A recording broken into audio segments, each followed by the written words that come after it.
पर्वत के ऊपर बाबा लागै छै हटिया यौ बाबा पाबनि पूजबै। पर्वत के ऊपर बाबा लागै छै हटिया यौ बाबा पाबनि पूजबै। आन दिया दक्षिणा के चीर यौ बाबा पाबनि पूजबै।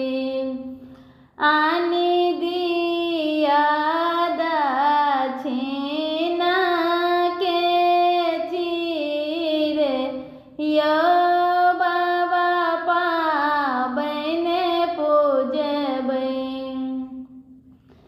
गरीबक कोखी बेटी अहूँ के जनम भेल गे बेटी पाबनि पूजबै। गरीबक घर भेल बियाह गे बेटी पाबनि पूजबै।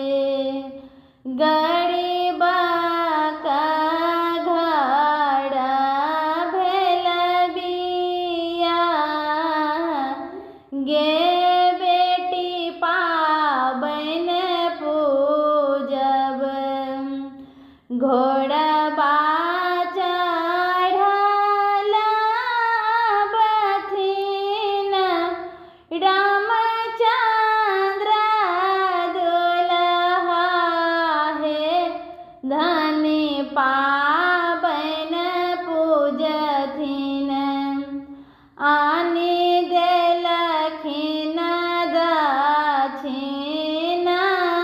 के चीर हे धनी पाबनि पूजू।